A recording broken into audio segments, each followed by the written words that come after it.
Hola, hola, buenos días. Pues bien, vamos a empezar. Este es el tema número 32 y se llama La palabra, la muerte y la vida.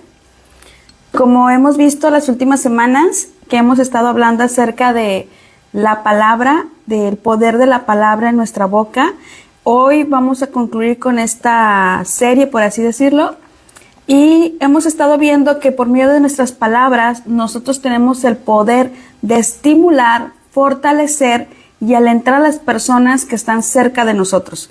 Nosotros tenemos ese poder para levantarlas de su estado anímico, si están tristes, si están deprimidas, de animarlas a ser mejores personas, pero también tenemos el poder de destruirlas. Si no tenemos unas buenas palabras hacia ellos, podemos devastar su espíritu y podemos corromperlo y trayéndoles dolor y quitándoles su energía. Dice Mateo 5 del 14 al 16. Ustedes son la luz del mundo. Un pueblo asentado sobre un monte no se puede esconder. Igualmente, cuando la gente enciende una lámpara, no la cubren con un tazón, sino la ponen sobre el candelero para que alumbre a todos en la casa. Asimismo, dejen que su luz alumbre delante de la gente, de manera que puedan ver las buenas obras que hacen y alaben a su Padre que está en el cielo. Aquí el maestro nos está diciendo, tú eres la luz del mundo. Uno no puede esconder su luz para agradar a los demás. Al contrario, necesitas mostrarla. Y aunque esa luz va a hacer que muchas personas se sientan opacadas, tú necesitas expandir esa luz. Necesitas alumbrarla. ¿Por qué? Porque ese es parte de nuestro propósito. A través de nuestras obras, nosotros anunciamos quiénes somos y también revelamos la bondad de Dios y el plan de Dios. Entonces, cuando nosotros usamos nuestras palabras para hablar bien, nosotros estamos haciendo eso, estamos alumbrando con nuestra boca, estamos alumbrando a los demás. ¿Y de qué manera puedo ser esa luz? ¿De qué obras me está hablando en estos versículos? Debemos recordar que la mayoría de los preceptos del hombre con el prójimo tienen que ver con las palabras.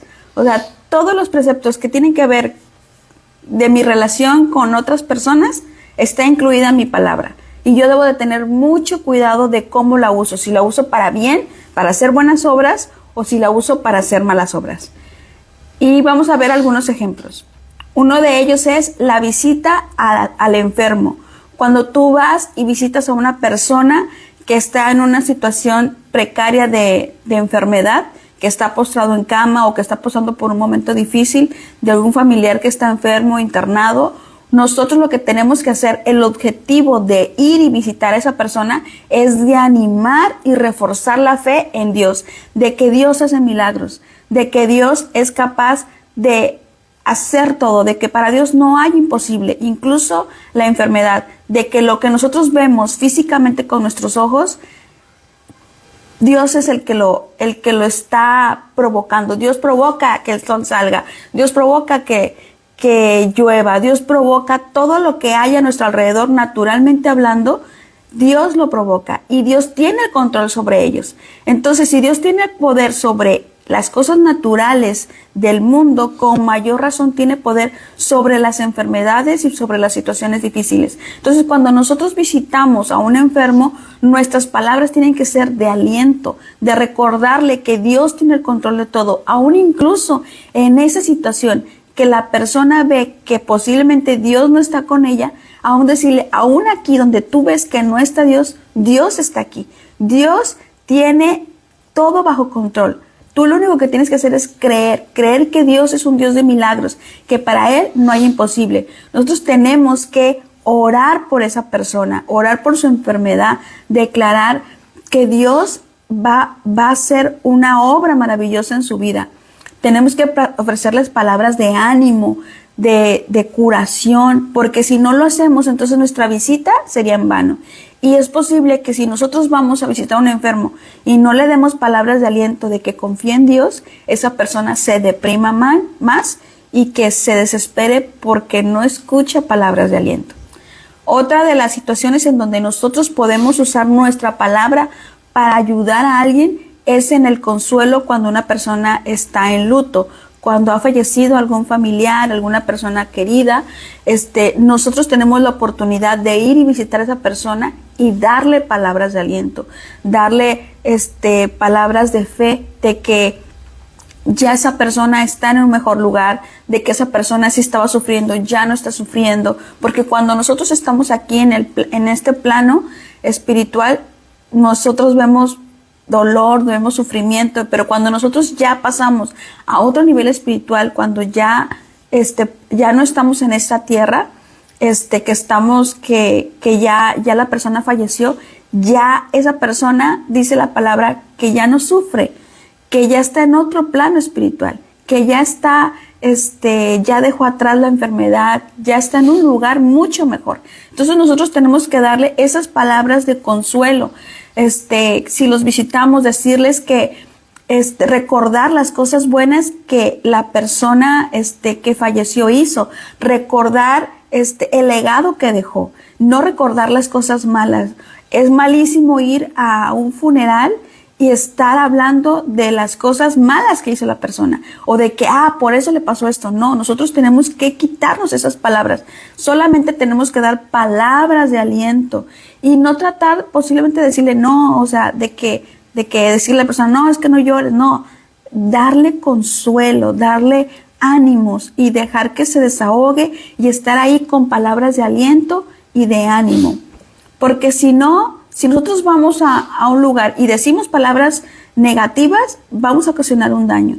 Y si nos quedamos en silencio, también. Debemos recordar que tanto para el silencio como para todas las demás cosas hay un momento.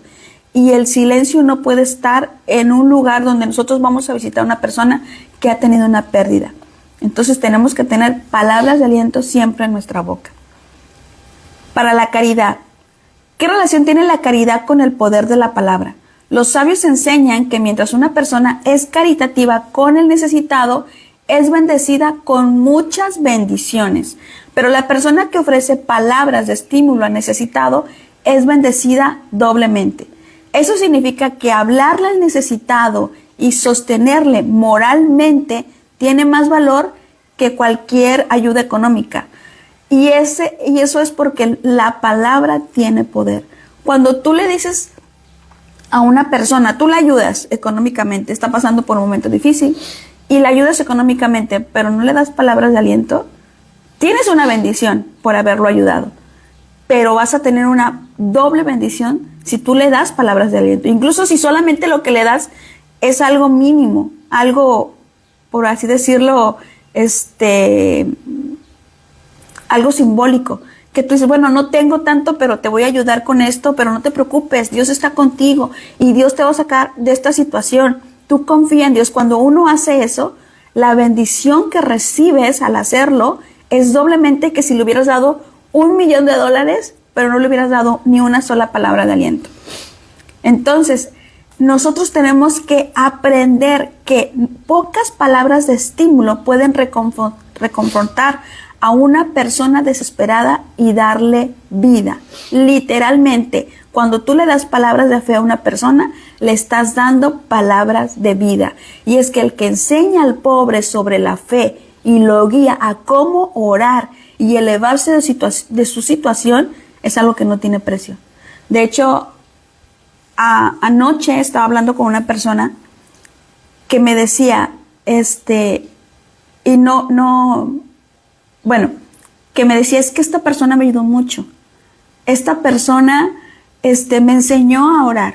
Esta persona me enseñó a tener una relación con Dios. Y si no fuera por esta persona, no sé dónde estaría. Porque yo tenía mucho tiempo sin tener esa intimidad. Yo quería y no sabía cómo. Entonces, cuando tú das eso, tú le estás dando aliento de vida a una persona. O sea, que no te quepa duda que tus palabras no tienen un valor. Claro que tienen un valor. El enseñar a otra persona a tener una vida espiritual, vivir una vida espiritual real, tiene mucho peso en el mundo espiritual. Tiene mucho peso en el reino de los cielos. Dios te va Dios te va a bendecir mientras tú vayas y hables y ayudes a una persona a tener fe en Dios, a tener una relación con Dios real. Dios te va a bendecir. Y de igual manera, si tú tienes la oportunidad de hacer algo por alguien y no lo haces, también te va a ser demandado. Entonces, es mejor, si Dios nos da algo que es gratuito, hay que darlo. La palabra, dar palabras de aliento a alguien no te cuesta nada. Así que en lo que a ti dependa, hazlo. O sea, si tú tienes la oportunidad de ayudar a alguien espiritualmente, a darle un consejo o darle una palabra de aliento, enseñarle sobre fe, le estás dando una herramienta que la va a ayudar toda su vida. Mejor que si le dieras todo el dinero del mundo. Así que hay que tomar en cuenta eso. O sea, esa herramienta que Dios nos ha dado en nuestras manos es una herramienta que tiene mucho poder. Entonces, si una persona aprende a practicar la teshuvá, la hipodedut, que es el tiempo de intimidad, de reflexión con Dios, o sea, y aprende a orar y a poner su confianza en Dios, habrá ganado la solución a todos sus problemas. Y si le enseñas al necesitado a orar, de hecho, le estás solucionando todos sus problemas, ya que le permitirá vencer su carencia de conocimiento espiritual, lo cual es lo que le está provocando esa pobreza. Porque muchas veces nosotros decimos, es que ¿por qué estoy pasando por esta situación? Porque no sabes orar, porque no sabes pedirle a Dios. Dice el maestro, o sea, ustedes no reciben porque no saben pedir. Entonces hay que aprender, y si tú le puedes enseñar a alguien a pedir y a orar, hazlo. No te quedes con esa bendición. Derrama la bendición que te ha sido dada. Dice Romanos 12 del 16 al 18. Sean sensibles para con las necesidades de los otros. No se crean a ustedes mismos mejores que los demás. No sean vanidosos. No le paguen a nadie mal por mal, sino traten de hacer lo que todos consideran como bueno, si es posible, y hasta donde sea que dependa de ustedes. Vivan en shalom, vivan en paz con todas las personas. Aquí lo más importante es, sean sensibles con las necesidades de los otros. No te creas más que nadie. Aprende a compartir lo que Dios te ha dado. La palabra, el poder del habla nos ha sido dado a todos los seres humanos, al hombre, ¿sí? Entonces, aprende a darlo, aprende a tener palabras de aliento, aprende a tener esa palabra de bendición para otros, ¿sí? Si, como decíamos la semana pasada, si no tienes algo bueno que decir, no lo digas, pero si tienes algo bueno que decir, dilo. Aprende a bendecir a los demás con las palabras de aliento. Si no lo quieres decir hablado porque te da mucha pena, bueno, escribe un mensaje. Ahorita en la actualidad, o sea, a veces uno dice, ay, es que ¿por qué esta persona manda tantos mensajes y tantas imágenes? Tú no sabes la persona que le va a servir. A lo mejor tú no lo necesitas, pero otras personas lo pueden servir. A otras personas a lo mejor lo están necesitando en ese momento. O sea, ya ahorita cualquier persona puede compartir de la palabra de Dios, puede compartir de fe. Ese tiempo que tienes, que te sobra, inviértelo compartiendo de la palabra de Dios, de fe. Habla de fe a las personas. Eso es algo que tenemos que extender. Tenemos que extender la palabra de Dios a todo el mundo. Y todo el mundo lo hace. Y si tú no lo estás haciendo, ¿qué estás esperando? Ayuda y sé sensible con las necesidades de los demás. Y si es posible, dice, vive en paz con todos. Sí, o sea, porque a lo mejor a la gente no le va a gustar lo que haces. A lo mejor a la gente le va a molestar que quieras ayudar a alguien. Sí, como lo que decíamos la semana pasada. Cuando tú haces algo que la otra persona debería de hacer, causas una molestia. Y te van a atacar, y te van a atacar, y te van a atacar. Pero tú no te rindas, porque tú estás haciendo lo correcto. Y tarde o temprano todo sale a la luz. Tarde o temprano la gente se va a dar cuenta que tus intenciones eran buenas. Entonces, tú no te quedes callado. Tú habla de Dios. Habla de lo que Dios ha hecho contigo. Comparte de Dios a los demás.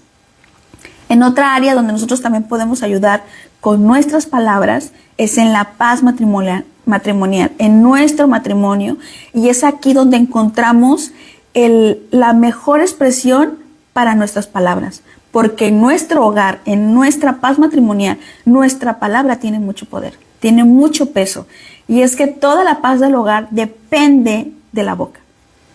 Cuando tú hablas algo atacando a tu pareja, estás trayendo una tormenta, estás trayendo caos. Y cuando tus palabras son buenas, son para bendición, tu matrimonio se va a unir. Dice que toda palabra extraviada puede destruir fácilmente la armonía de una pareja. Una sola palabra mal dicha y se necesitarán 2 obreros para reconstruir la casa. 2 palabras mal dichas y se necesitarán un ingeniero. 3 palabras extraviadas y esa casa será declarada una región devastada. ¿Cuántas palabras mal dichas hemos dicho en nuestro hogar? ¿Cuántas palabras extraviadas hemos sacado de nuestra boca atacando a nuestro cónyuge, a nuestros hijos? ¿Cuántas palabras mal habidas hemos declarado en nuestro hogar? Tenemos que ponerle un alto. Porque si nosotros queremos traer bendición a nuestra casa, si queremos tener una restauración en nuestro matrimonio, con nuestros hijos, tenemos que aprender a refrenar nuestra lengua, a controlar nuestra mala manera de hablar. Y eso no es fácil refrenar la lengua, como lo hemos estado viendo, pero tampoco es imposible.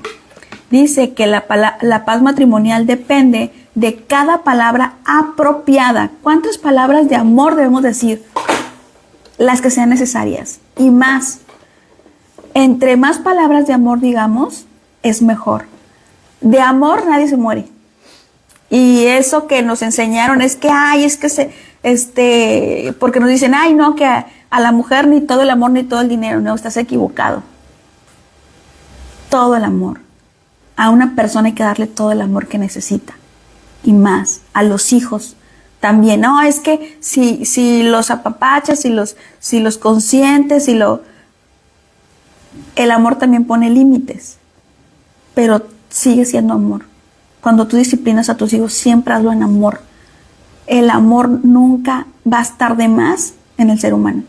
De hecho, la necesidad de todas las personas en la actualidad es amor. Las personas están enfermas por la falta de amor. En el mundo hay guerras por la falta de amor. El amor es algo que necesitamos cultivar todos los días en nuestra vida, sobre todo en nuestra casa. Evitemos las malas palabras, las confrontaciones innecesarias. Yo no te digo que te quedes callada y aguantes todo, no. Aprende a dirigirte a los demás con respeto y con amor, a exponer tus ideas con amor. Siempre el amor va a ser mucho mejor que las peleas y la contienda. El matrimonio se parece a una finca o una fina pieza, El matrimonio se parece a una fina pieza de cristal tallado que el artesano gastó semanas en fabricar. Un pequeño codazo y el fino cristal tallado estallará en miles de cristales en el suelo. Y lo mismo es en el hogar. Una palabra insensible puede demoler la felicidad matrimonial que fue construida con miles de palabras amables. Y yo he visto y conozco de muchos casos donde ha sido así, donde las palabras hirientes no faltaron. Pero hay que romper esa cadena, hay que marcar la diferencia. Si alguien me dice algo malo, no le contestes con algo peor. Marca la diferencia. No le contestes, guarda silencio. Por cobardía, no. Por sometimiento, no. Por temor a Dios. Porque tú quieres algo bueno. Porque lo que está pasando te está diciendo, viene una tormenta. No la hagas más grande. No la hagas un huracán. No la hagas un tsunami. Aprende a resolver tus problemas sin gritar, sin agredir. Sí se puede hablar sabiamente con tu pareja. Y cuando tu pareja es la que de plano no se deja, entonces busca ayuda. Pero no te quedes así, porque se tiene que hacer algo. No contestes agresivamente, habla sabiamente, procura la paz y derrama amor en tu hogar. Otra parte, como lo estamos hablando, es la educación de nuestros hijos. Cuando alguien habla cariñosamente a sus hijos, está creando hijos buenos, hijos que van a saber dominar sus emociones. Cuando hay, lo que yo he dicho, la crianza respetuosa está basada en la palabra de Dios, porque Dios nos enseña que tenemos que tratar con respeto a nuestros hijos, criarlos con respeto. Dice, cuando se habla a los hijos cariñosamente, con tranquilidad, explicándoles con paciencia, guiándoles, fortaleciéndoles y animándolos, esa es la educación acertada. Aquí no te está diciendo no pongas límites.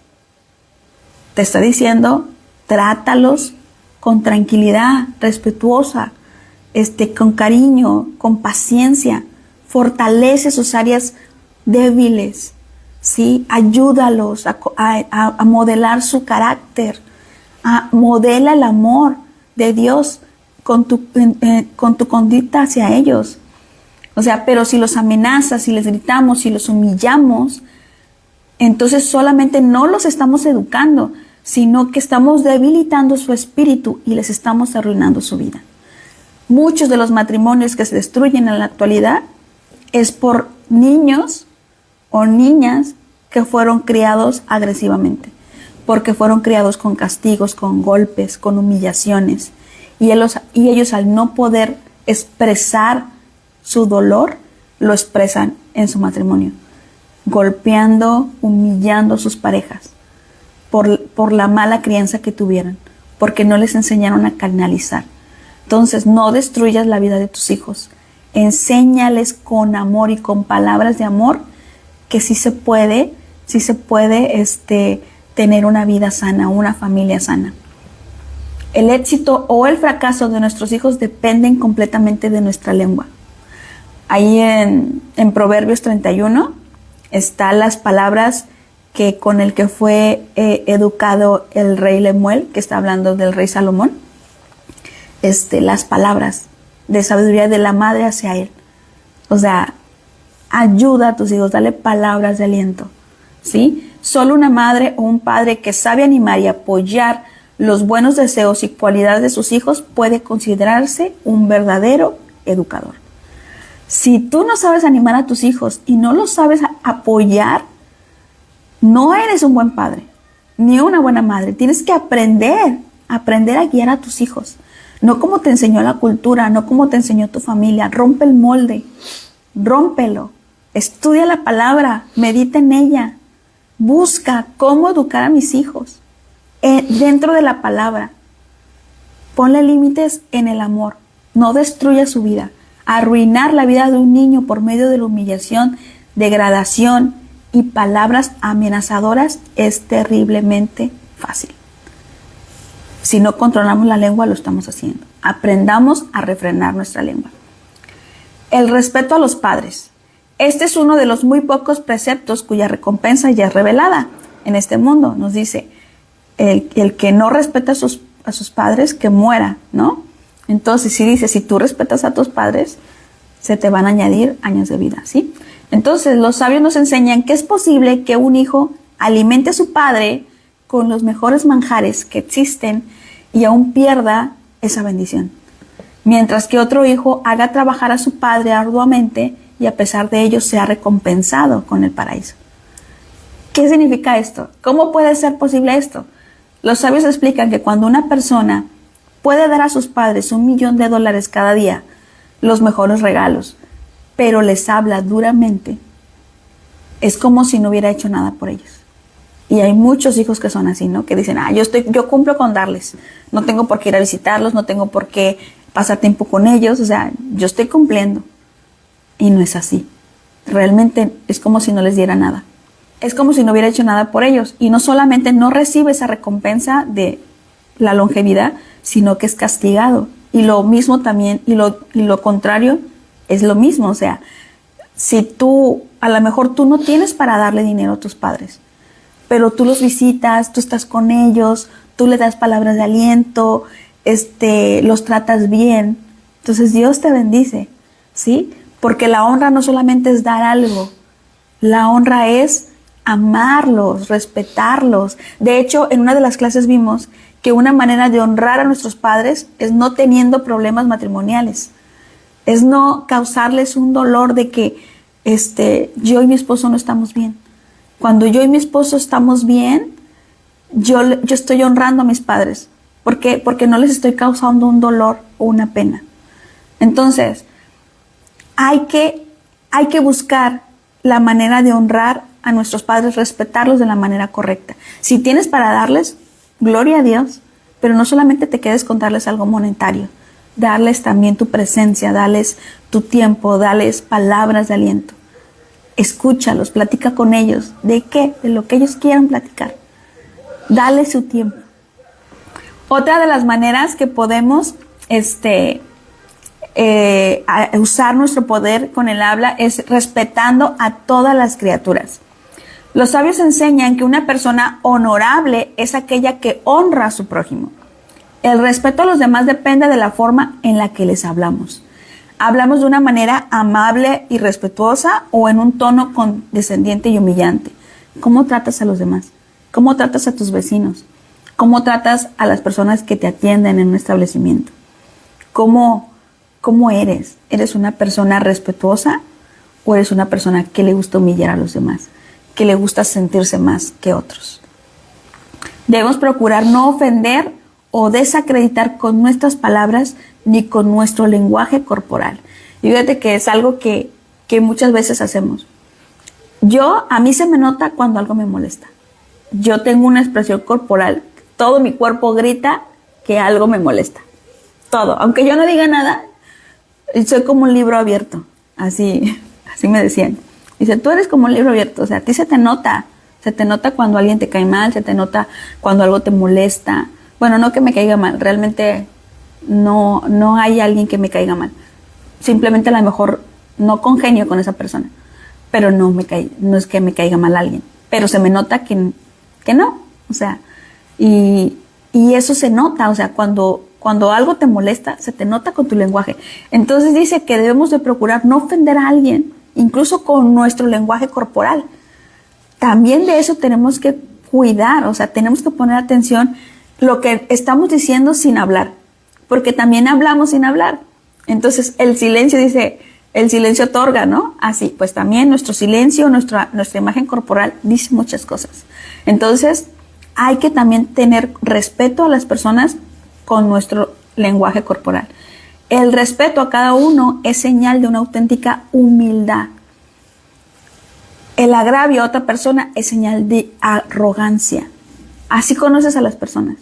Las personas que les gusta humillar, las personas que les gusta hablar mal de los demás, las personas que les gusta juzgar, criticar, hablar de más, son personas arrogantes, que se sienten superior. De hecho, una persona cuando habla mal de ti es porque se siente superior a ti. O una de dos, o se siente superior a ti o quiere bajarte a su nivel. ¿Sí? Dice, no, esta persona está arriba. Y como esa persona no se puede poner arriba porque no es una persona espiritual, te va a bajar. Y te va a bajar a un nivel donde a sus ojos tú no eres una persona, o sea, estás igual que él. ¿Sí? ¿Pero por qué lo hace? Por su propio nivel espiritual. ¿Sí? Porque le falta humildad para crecer, para agradar a los demás. Le falta humildad para reconocer sus fallas. Entonces, por eso es que alguien habla mal de otros. Si no fuera por eso, o sea, si no fuera porque tiene una lucha constante, no hablaría de ti. ¿Sale? Entonces, el respeto a cada uno es la señal de una auténtica humildad. Alguien que trata a otros con desprecio trae deshonra a Dios mismo, ya que está deshonrando a toda su creación. Pero aquel que honra a los demás y por lo tanto es querido a los ojos de su prójimo, realmente está honrando a Dios y es también querido a sus ojos. Cuando yo le doy la honra a mi prójimo, respetándolo y no humillándolo, yo le estoy diciendo a Dios, yo honro tu creación. Yo te amo tanto que estoy honrando a los demás, a aquellos que tú creaste.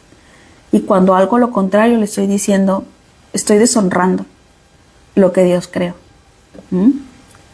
De otra manera que también podemos, que tenemos que tener cuidado con nuestras palabras, es en las negociaciones honestas.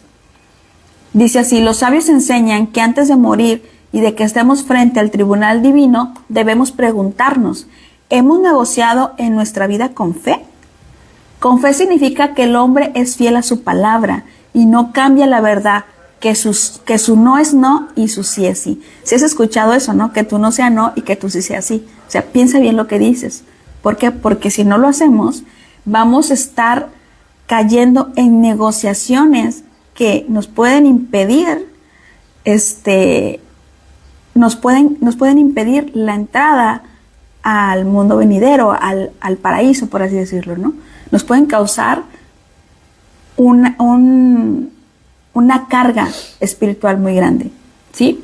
Dice, debemos preguntarnos antes de que muramos si mis negociaciones han sido correctas. Debo mantener mi palabra. ¿Mantuve mi palabra en este trato que hice con esta persona? ¿No me traté de aprovechar? ¿Qué pasa? Voy a vender algo y, por ejemplo, yo que hago diseño. Pues hice una cotización. Y resulta que voy a dar hice tanto, mi ganancia y todo. Y se la doy a la persona. No, pues que van a ser 1,000 pesos, por así decirlo. Y después me doy cuenta que de esos 1,000 pesos yo le voy a poner. Entonces, yo no debo de hablar mal de esa situación. O no debo de cambiar. ¿Sabes qué? No van a ser 1,000 pesos, van a ser 1,500. Me equivoqué. Yo no debo de hacer eso. ¿Por qué? Porque la culpa no es de la otra persona. La culpa fue mía porque hice un mal cálculo. Y dice la palabra que tú sí sea sí, que tú no sea no. Y a eso se refiere. Si yo le dije a una persona que iba a hacer esto, pero yo me equivoqué, pues a ver cómo le hago, pero yo debo de respetar aquello que le dije. Eso es respetar la negociación que hice con esa persona. Y yo sé que en más de una ocasión a ti te pasó, a mí me pasó. Cuando yo trabajaba, yo dije, híjole, hice mal el cálculo. Y yo dije, pues ni modo, tengo que, pues ya lo dije. Pero me empezaba a quejar. Esa queja también es mala. ¿Por qué? Porque yo tuve la culpa.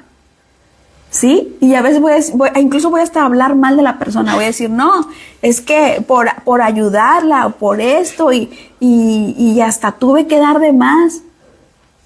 Tienes que calcular bien las cosas antes de hacer una negociación. Hasta en eso tenemos que tener mucho cuidado. Mantener nuestra palabra, no cambiar el precio, incluso si me di cuenta que tendré una pérdida. No decir ninguna mentira o palabras engañosas en el comercio, ni adornar la mercancía con falsas palabras. De decir, no, es que este producto es buenísimo para que bajes de peso y resulta que no es cierto. Y hay muchos comerciales que vemos en la actualidad que hacen eso. Mucha publicidad engañosa. Eso es malo, estás mintiendo. ¿Sí? Aunque no lo estás diciendo, estás mintiendo, estás haciendo algo que no deberías de hacer, que tú no sea no y que tú sea sí. El perdón, otra manera que podemos hacer buen uso de nuestra palabra. Hay algo que se debe saber, las transgresiones entre una persona y su prójimo solo pueden expiarse después de conseguir el perdón de la persona ofendida. ¿Cómo? Si yo le pido perdón a Dios por lo que yo le hago a Dios, Dios me perdona. Si yo le hago algo a mi prójimo, por ejemplo, si yo le hago algo a mi esposo, lo ofendo, y yo no le pido perdón, o esa persona no me perdona, entonces yo no soy perdonado. Yo no he sido perdonada de eso. Aunque yo le pida perdón a Dios por el daño que le hice a mi esposo, si mi esposo no me perdona, si yo no le pido perdón a mi esposo, está eso ahí. no hay perdón, aunque yo le pida perdón a Dios. Entonces, la única manera de corregir la transgresión por el daño que le ocasiono a mi prójimo es que mi prójimo me perdone o yo pedirle perdón. Yo debo de cumplir con pedir perdón. Ya si la otra persona me perdona o no, pues ya. Pero yo debo de pedir perdón. ¿Sí? Entonces, si sabemos que eso es difícil, o sea, es difícil pedir perdón, porque primero cuando tú ofendes a alguien, entra tu orgullo. Reconocer que la regaste, reconocer que cometiste un error y que tienes que pedir perdón, se necesita mucha humildad. Mucha humildad, reconocer me equivoqué. ¿Sí? Entonces, si para ti es difícil, ahora imagínate que la otra persona, que tú le pidas perdón y la otra persona no quiera perdonarte. Es difícil. ¿Por qué? Pues porque cuando la persona ha sido lastimada, queda una cicatriz en su corazón y esa cicatriz no se cura fácilmente. Tiene que pasar tiempo. Entonces, si nosotros entendemos que los pecados contra los otros solo se perdonan si las personas ofendidas se tranquilizan, podemos entender el profundo significado del versículo que dice: la muerte y la vida están en manos de la lengua. ¿Sí? Porque quien guarda su lengua va a ser dotado de larga y grata vida. Dice, pero quien es descuidado con las palabras que pronuncia puede hacer daño a muchas personas y nunca alcanzar el perdón. Estos pecados dejan un residuo espiritual que se manifiesta con todo tipo de sufrimientos y tribulaciones. Muchas veces tú te vas a enfermar. Por ejemplo, tú hablaste mal de alguien y pasó, ¿no? Y tú dices, ay, pues ya pasó, ¿no? No, nunca le pediste perdón ni nada. Pasa el tiempo y te viene una enfermedad o te viene un sufrimiento, te viene tribulación.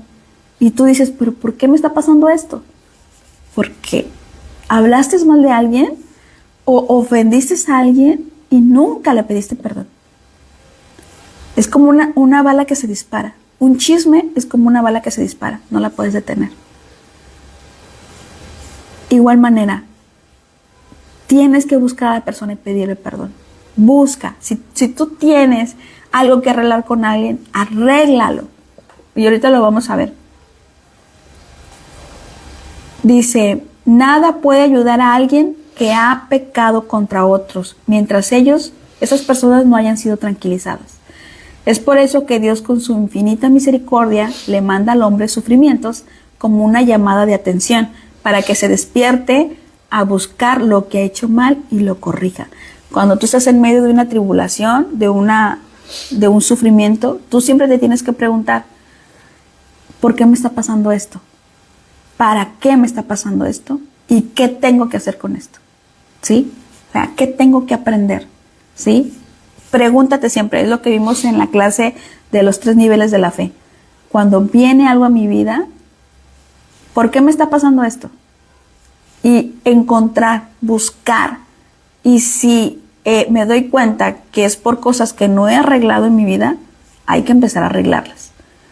Dice Mateo 5, del 22 al 25. Pero yo les digo que cualquiera que guarde ira contra su hermano será sujeto a juicio. Que cualquiera que le diga a su hermano, tú no sirves para nada, será responsable ante el Sanedrín, ante el concilio. Y cualquiera que diga necio, incurre en la penalidad de quemarse en el fuego del Gehinnom. Por tanto, si vas a traer tu ofrenda al altar del templo y allí te acuerdas que tu hermano tiene algo contra ti, deja allí tu ofrenda donde está delante del altar y vete, reconcíliate primero con tu hermano. Entonces regresa y presenta tu ofrenda. Si alguien te lleva a juicio, arréglate con él rápidamente, mientras tú y él estén en el camino al tribunal, no sea que te entregue al juez y el juez al alguacil y seas echado en la cárcel. Si yo no arreglo la situación con aquellas personas a las que yo he ofendido, aquí me está diciendo, arréglate antes de que estés en camino al tribunal. Que es lo mismo que aconsejan los sabios, ¿sí? O sea, los sabios dicen, lo que vimos anteriormente, antes de llegar al juicio, checa que no tengas algo que no hayas arreglado, ¿sí? Arréglate. Los pecados que cometemos en contra de nuestro prójimo, si no le pedimos perdón a nuestro prójimo, no van a ser perdonados. Incluso aquí dice, si tú sabes que tu hermano tiene algo en contra tuya, hay una diferencia, arregla la diferencia, ¿sí? ¿Tienes duda de algo?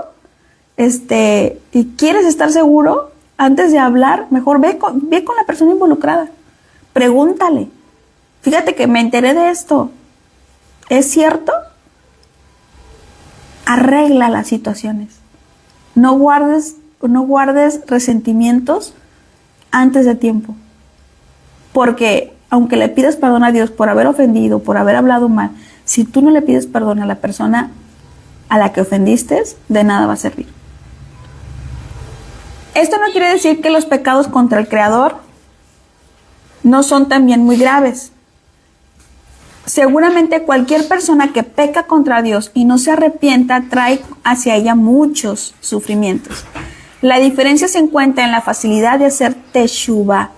Dios, arrepentimiento genuino. Dios da la bienvenida a todos aquellos que se arrepienten de verdad. Pero incluso si el hombre se arrepiente ante el Creador por las transgresiones que cometió contra otras personas, no le ayudará mientras ellas no le hayan perdonado. O mientras no haya pedido perdón. Así que debemos entender que no importa cuántos preceptos significativos cumplamos, tendremos un serio problema si transgredimos contra los que nos rodean. La gente no toma conciencia del daño que causa cuando se habla mal de alguien o cuando se insulta a alguien. Tú no te pones a pensar, ay, es que le estoy causando daño a alguien porque estoy hablando mal de esa persona. No, o sea, tú te pones a pensar cuando hubo un robo, o cuando hubo una infidelidad, o cuando hubo un asesinato, o que alguien golpea a otra persona. Tú ahí te pones a pensar, o sea, como que eres consciente, ay, esto está mal. Pero, ¿realmente tomas conciencia cuando estás hablando mal de alguien? Cuando estás haciendo un chisme, cuando estás murmurando de alguien, tú no pones conciencia de eso. Es muy difícil, o sea, ¿por qué? Porque minimizamos el pecado.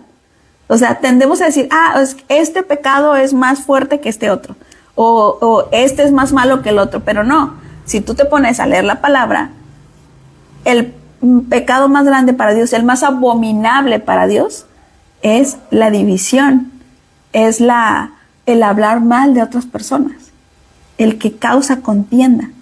Ese es para Dios el pecado más abominable, por así decirlo. Y lo dice la palabra, ¿no? Entonces, tenemos que tener conciencia de que con nuestras palabras causamos mucho daño. Dice, una persona es consciente cuando hay un asesinato, cuando hay un robo, dice, pero con respecto a nuestra boca, el asunto no es tan obvio. El efecto de decir una palabra hiriente, incluso la más leve, puede ser devastador. No tenemos ni idea cuán profundamente podemos dañar a los demás con nuestras palabras. Y vamos a hablar acerca de un ejemplo que es la destrucción del templo. Dicen los sabios que el motivo por la causa de la destrucción del templo fue el odio gratuito. Si tú no sabes qué es el odio gratuito, es el mayor odio de todos. Cuando tú odias a alguien gratuitamente, o sea, esa persona no te ha hecho nada, pero tú la odias, hablas mal de esa persona. Ese es el peor de los pecados. Bueno, el mayor de los odios, perdón. Y cuenta la historia así. Dice, hace cerca de 2000 años, incendiaron el corazón del pueblo de Dios, el templo. Desde ese momento nuestra historia ha estado llena de dispersiones y sufrimiento. Al igual que muchas otras historias tristes, comenzó con un error que desencadenó un fuego que creció hasta alcanzar proporciones épicas. Para curar y reconstruir nuestro templo, que somos nosotros, necesitamos entender qué fue lo que pasó y qué podemos hacer para repararlo. Todo comenzó con una fiesta. Al igual que la mayoría de las fiestas, había gente invitada, gente no invitada y gente que ni siquiera era bienvenida. Desgraciadamente, Bar Kamsa estaba tanto en los grupos de los invitados como en el grupo de los que no eran bienvenidos. Esto suele ocurrir en reuniones familiares, pero en esta ocasión ocurrió de forma accidental. El anfitrión de la fiesta tiene un amigo y un enemigo cuyos nombres eran bastante similares. Uno se llamaba Kamsa y el otro Bar Kamsa. Dado que era una fiesta pomposa, las invitaciones fueron enviadas por medio de emisarios. Desafortunadamente, el mensajero confundió al amigo y al enemigo y le entregó la invitación a la persona equivocada, quien terminó asistiendo a la fiesta. Es sorprendente que Bar Kamsa haya ido a la fiesta de alguien que sabía que no lo quería. Quizás pensó que la invitación era un gesto de reconciliación y por lo tanto estuvo feliz de recibirla y asistió para demostrar su propia voluntad de dejar atrás el pasado. O sea, él pensaba, es una reconciliación. Por este motivo, lo que ocurrió a continuación es aún más trágico. El anfitrión, al ver a su enemigo en su hogar, disfrutando de la comida que él había servido, se enojó muchísimo y le dijo a su invitado no deseado que se fuera inmediatamente de su casa. Qué fuerte. El rechazo, y mucho más aún el rechazo en público, sería muy doloroso para Bar Kamsa, por lo que éste intentó razonar con el anfitrión y le rogó: por favor, no me eches, te pagaré todo lo que coma, pero por favor no me avergüences delante de todos. El anfitrión se rehusó: te pagaré el costo por la fiesta completa, pero por favor no me eches de aquí, no me fuerces a salir. El anfitrión se rehusó y lo expulsó de la fiesta. Es interesante notar que para el anfitrión fue más importante su odio que conseguir que le pagaran toda la fiesta. Fue una mala decisión y las cosas a partir de ese momento solo empeoraron. Los sabios de la generación estaban presentes en esa gala y no protestaron por la forma en la que el anfitrión trató a Bar Kamsa. Para ese entonces, Bar Kamsa estaba de muy mal humor. Cuando vio que los sabios se quedaron sentados en silencio, concluyó que estos probablemente concordaban con la forma en que lo habían tratado. Y si era así, entonces ellos también eran culpables y por lo tanto también se vengaría de ellos. Bar Kamsa se dirigió a las autoridades romanas y les dijo que los judíos se estaban rebelando. Ellos le pidieron una prueba, a lo que él respondió: envíen un animal para ser ofrendado en el templo y verán que se rehusarán a hacerlo. Los romanos enviaron un animal con Bar Kamsa al templo sagrado para verificar lo que se estaba diciendo. En el camino, Bar Kamsa le hizo un pequeño daño al animal para invalidarlo como ofrenda de acuerdo a la ley judía. Cuando llegó al templo, algunos sabios dijeron que de todos modos debían ofrendar el animal, porque al no hacerlo estarían poniendo sus vidas en peligro. Pero la opinión de estos sabios no fue escuchada. Otros sugirieron asesinar a Bar Kamsa para que no volviera donde los romanos, para incitarlos en contra de los judíos. Pero ellos tampoco fueron escuchados. Al final, el animal no fue ofrendado y Bar Kamsa se vengó volviendo donde los romanos y hablando mal de ellos, lo cual a su vez terminó causando la destrucción del templo y la pérdida de muchas vidas y el consecuente exilio. Si consideramos el papel protagónico que jugó esta historia en la destrucción del templo y la seriedad de la tragedia que resultó de ella, entenderemos que no se trata solamente de una historia de dos personas que no se llevaban bien. Si observamos, veremos que en realidad se trata de una historia que trata de una falta que había en todo el pueblo, desde los más grandes sabios hasta el hombre común y corriente. Y la pregunta es, ¿por qué nadie hizo nada? ¿Por qué nadie dijo esto no es correcto? ¿Por qué no detuvieron al rey? ¿Por qué no le dijeron, oye, no eches a tu invitado, vas a quedar peor tú? ¿Por qué nadie lo defendió? Y dicen los sabios, odio es ver a otros sufriendo y no estar lo suficientemente interesado como para levantarte y hacer algo. O sea, el quedarnos en silencio también es algo malo cuando tenemos que ayudar a alguien. Y dice la palabra que cuando alguien está haciendo algo malo y tú no dices nada, tú estás haciendo lo mismo. ¿Sí? Tú estás cometiendo lo mismo. Si esa persona no quiere decirle nada porque, ay, no, se voy a ofender. Tú estás haciendo lo mismo. Y eso es odio. O sea, tú le estás diciendo a la persona que te odio porque no la estás ayudando. Le estás viendo que esa persona está sufriendo y no la ayudas. No la ayudas. Eso es odiar a la gente. Cuando Bar Kamsa fue avergonzado en público, ¿por qué nadie intentó ayudarlo? ¿Por qué cuando Bar Kamsa quiso vengarse amenazando las vidas de todo el pueblo, por qué nadie lo detuvo? Porque no se sabe que alguien lo haya querido detener.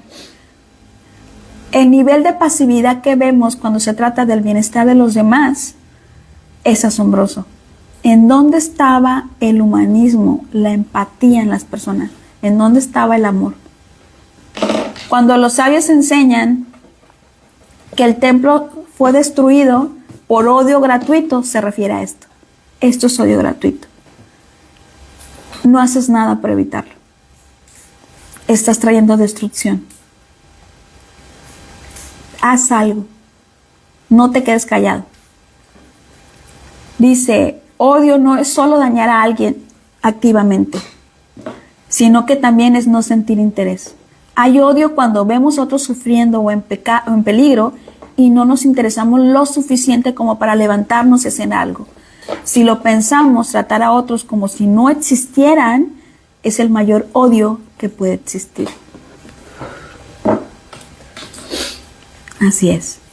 Si queremos reconstruir nuestro templo, haciendo un paréntesis, podemos comenzar con nuestro corazón. ¿Sí? Cuando nos interesamos lo suficiente y nos preocupamos por las personas que nos rodean, estamos haciendo cambios. Cuando yo me pongo en el lugar de la otra persona, estoy haciendo cambios. Cuando yo le doy palabras de aliento, estoy construyendo.